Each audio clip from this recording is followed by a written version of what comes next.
పూర్తి వివరాలకు చదవండి రేపటి అక్షర శిల్పం దినపత్రికలో.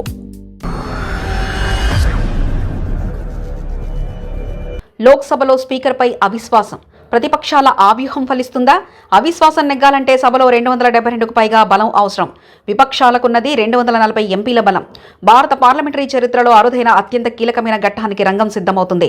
లోక్సభ స్పీకర్ ఓం బిర్లాపై అవిశ్వాస తీర్మానం ప్రవేశపెట్టేందుకు ఇండియా కూటమి సిద్ధమవడం ఇప్పుడు దేశవ్యాప్తంగా చర్చనీయాంశమైంది. సాధారణంగా ప్రభుత్వంపై అవిశ్వాసం ఉండడం చూస్తుంటాం, కానీ సభాపతిపైన ప్రతిపక్షాలు కన్నేర చేయడం పార్లమెంట్ బడ్జెట్ సమావేశాలకు సెంటర్ ఆఫ్ అట్రాక్షన్ గా మార్చింది. గతంలో స్పీకర్పై తీర్మానాలు ప్రవేశపెట్టిన ఏ సందర్భంలో అవి నెగ్గలేదు. ఎందుకంటే స్పీకర్ను ఎన్నుకున్నది అధికార పక్షమే కాబట్టి సభలో వారికి మేజార్టీ ఉంటుంది. ప్రస్తుతం విపక్షాలకు 240 మంది ఎంపీల బలం ఉంది. స్పీకర్పై అవిశ్వాస తీర్మానం ప్రవేశపెట్టాలంటే కనీసం 100 మంది సభ్యుల సంతకాలు అవసరం. ఇండియా కూటమికి 240 మంది ఎంపీల బలం ఉన్నందున తీర్మానం ప్రవేశపెట్టడం సులభమే. కానీ దాన్ని నెగ్గించుకోవాలంటే సభలో మేజార్టీ 272+ అవసరం. ప్రస్తుతం ఉన్న బలాబలాల ప్రకారం తీర్మానం వీగిపోయే అవకాశాలు ఎక్కువగా ఉన్నాయి. వారు గెలవరని తెలిసినా ఈ తీర్మానాన్ని ఒక రాజకీయ అస్త్రంగా చేసుకోవాలని ఇండియా కూటమి భావిస్తుంది. స్పీకర్ పక్షపాతంగా వ్యవహరిస్తున్నారనే అంశాన్ని దేశవ్యాప్తంగా చర్చకు పెట్టడం, తద్వారా రాబోయే ఎన్నికల్లో లేదా ప్రజాక్షేత్రంలో మైలేజ్ పొందడం విపక్షాల వ్యూహంగా కనిపిస్తుంది. ఓం బిర్లాపై ఈ తీర్మానం చర్చకొస్తే అది పార్లమెంట్లో ఒక చారిత్రాత్మక ఘట్టమవుతుంది. విపక్షాల వ్యూహంపై బీజేపీ అగ్రనేతలు మరియు కేంద్ర మంత్రులు గట్టిగానే కౌంటర్ ఇస్తున్నారు.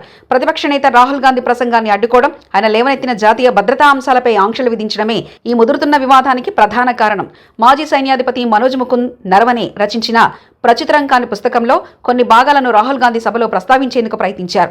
అయితే ప్రచురితం కాని పుస్తకంలోని అంశాలను సభలో చర్చించడం నిబంధనలకు విరుద్ధమని స్పీకర్ ఓం బిర్లా రాహుల్ని అడ్డుకున్నారు. అభిప్రాయ స్వేచ్ఛకు విఘాతం కలిగించారంటూ విపక్ష సభ్యులు మండిపడుతున్నారు.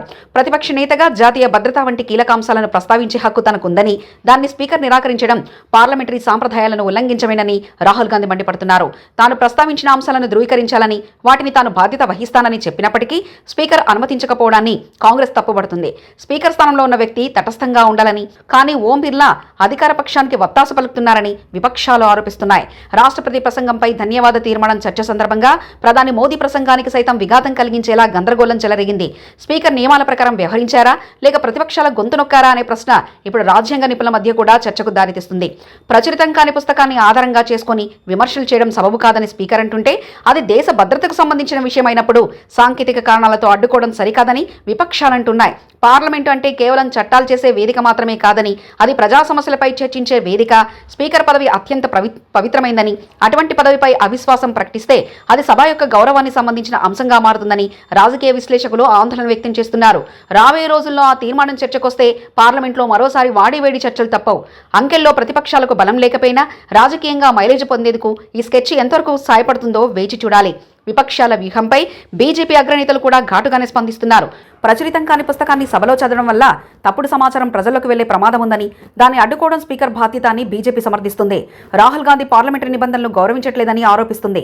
రాష్ట్రపతి ప్రసంగంపై ధన్యవాద తీర్మాన సందర్భంగా ప్రధాని మోదీని మాట్లాడనీయకుండా చేయడమే విపక్షాల అసలు ఉద్దేశమని బీజేపీ మండిపడుతుంది.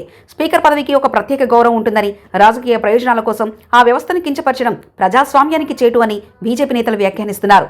సంఖ్యాబలం లేకపోయినా తీర్మానం ప్రవేశపెట్టడం కేవలం మీడియా అటెన్షన్ కోసమే అని ఎద్దేవా చేస్తున్నారు. గతంలో స్పీకర్పై అవిశ్వాసం చరిత్ర ఏం చెప్తుంది? భారత పార్లమెంటరీ చరిత్రలో స్పీకర్ను తొలగించాలని నోటీసులు ఇచ్చిన సందర్భాలు చాలా అరుదు. భారత రాజ్యాంగంలోని ఆర్టికల్ 94 క్లాస్ C ప్రకారం స్పీకర్ను తొలగించే అవకాశం ఉంది. దీని ప్రకారం ఇప్పటి వరకు 4 స్పీకర్లపై అవిశ్వాసం పెట్టారు. స్వతంత్ర భారత తొలి స్పీకర్ జీవి మవ్లాంకర్ 1954 పైన మొదటిసారి అవిశ్వాస తీర్మానం ప్రవేశపెట్టారు. అప్పట్లో విపక్ష నేత జేబీ కృపాలాలి ఇతరులు ఈ నోటీసులు ఇచ్చారు. అయితే చర్చానంతరం ఈ తీర్మానం తిరస్కరణకు గురైంది. 1966లో సర్దార్ హుకుం సింగ్ పై కూడా అవిశ్వాస తీర్మానం ప్రవేశపెట్టారు, కానీ అది నెగ్గలేదు. 1980లో రాజీవ్ గాంధీ ప్రభుత్వ హయాంలో స్పీకర్ బలరాం జాఖడ్ పై విపక్షాల అవిశ్వాస తీర్మానం నోటీసు ఇచ్చాయి, కానీ అది కూడా విఫలమైంది.